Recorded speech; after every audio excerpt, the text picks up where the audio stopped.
বিনামূল্যে বাংলাদেশ পাকিস্তানের টেস্ট দেখার সুবিধা। টিকিট ছাড়াই গ্যালারিতে বসে বাবর আজমদের ব্যাটিং দেখার সুযোগ করে দিচ্ছে বিসিবি।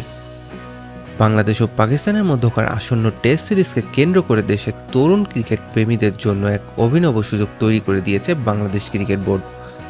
আগামী ৮ই মে মিরপুর শেরেবাংলা জাতীয় ক্রিকেট স্টেডিয়ামে গড়াবে সিরিজের প্রথম টেস্ট এবং ১৬ই মে থেকে সিলেটে শুরু হবে দ্বিতীয় টেস্ট। এই পুরো সিরিজে স্কুল এবং বিভিন্ন শিক্ষা প্রতিষ্ঠানের শিক্ষার্থীদের কোনো টিকিট ছাড়াই, অর্থাৎ একদম বিনামূল্যে গ্যালারিতে বসে খেলা দেখার সুযোগ পাবেন। তবে এই বিশেষ সুযোগ ভোগ করতে হলে শিক্ষার্থীদের পালন করতে হবে কিছু শর্ত। বিসিবির নির্দেশ অনুযায়ী মাঠে প্রবেশের সময় শিক্ষার্থীদের অবশ্যই তাদের নিজ নিজ শিক্ষা প্রতিষ্ঠানের বৈধ আইডি কার্ড সাথে রাখতে হবে এবং বাধ্যতামূলক প্রতিষ্ঠানের নির্ধারিত ইউনিফর্ম পরে আসতে হবে। শুধু সাধারণ শিক্ষার্থী নয়, এই সুযোগটি থাকছে ১৫ বছরের কম বয়সী বেসরকারি ক্রিকেট একাডেমির খুদে খেলোয়াড়দের জন্য।